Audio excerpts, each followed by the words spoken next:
Everyone, welcome to our channel. তো আজকে আমি দেখাবো কিভাবে এই ধরনের লোগো ডিজাইন করতে হয়। তো চলুন শুরু করি। তো এই ধরনের লোগো ডিজাইন করতে হলে প্রথমত আপনাকে ফাইল থেকে নিউতে যাবেন। এরপরে 200 বাই 200 পিক্সেলের একটি আর্টবোর্ড নিয়ে নেবেন। আর আপনারা যদি এটা একটি প্রিন্টের জন্য ক্রিয়েট করে থাকেন তাহলে অবশ্যই অ্যাডভান্স অপশন থেকে CMYK কালার মোডটি দিয়ে দিবেন আর রেজুলেশন দিবেন 300। প্রথমত আপনাকে স্টক কালারটি অন রাখবেন এবং ফিল কালারটি অফ রাখবেন। আর এখান থেকে লাইন সেগমেন্ট টুলটা নিয়ে নেবেন, শিফট চেপে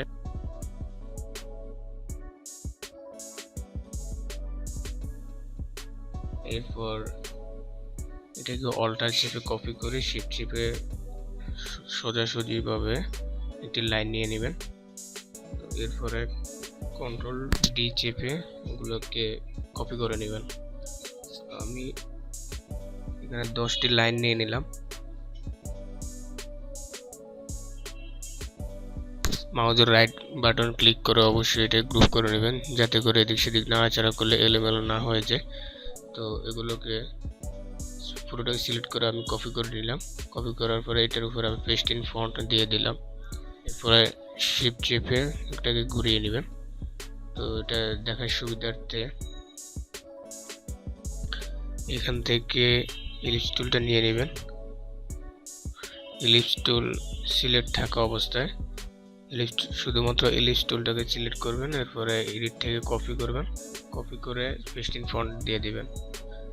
অল্টার এবং শিফট চেপে এটাকে একটু ছোট করে নেবেন।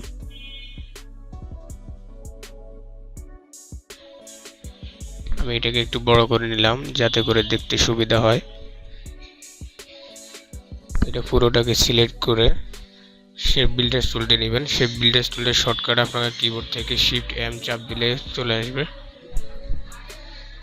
এবার স্টক কালারটাকে অফ রেখে ফিল কালারটাকে অন করে দিলাম। আমি এখানে দেখার সুবিধার্থে এখানে ভিন্ন একটি কালার দিলাম, রেড কালারটি নিয়ে নিলাম আমি। এখান থেকে ড্র্যাগ করে আস্তে আস্তে পুরোটাকে সিলেক্ট করে নেবেন।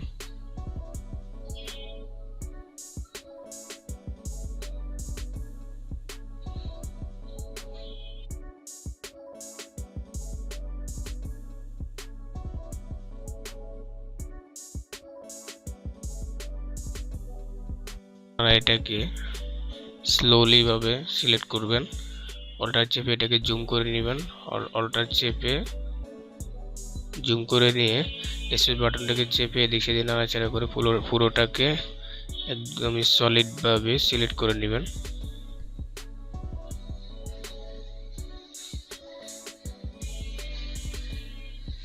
আমি সময় বাঁচানোর জন্য একটু দ্রুত করে নিচ্ছি, আপনারা এটাকে স্লোলি করে নেবেন।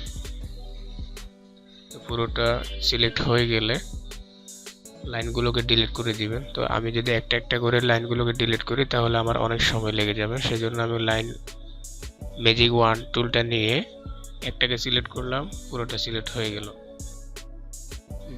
কিবোর্ড থেকে ডিলিট দিলাম, ডিলিট হয়ে গেল। এবার পুরোটাকে ডিলিট করে আমি স্টক কালারটাকে অফ করে দিলাম এবং পুরোটাকে সিলেক্ট করে মাউসের রাইট বাটন ক্লিক করে গ্রুপ করে নিলাম যাতে করে দিক সেদিক নাড়াচাড়া না করে।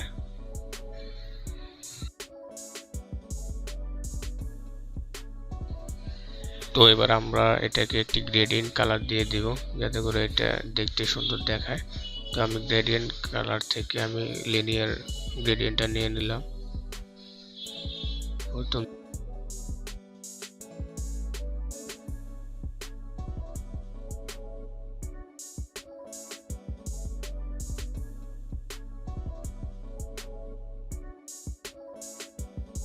ইয়েলো কালারটা দিয়ে দিলাম।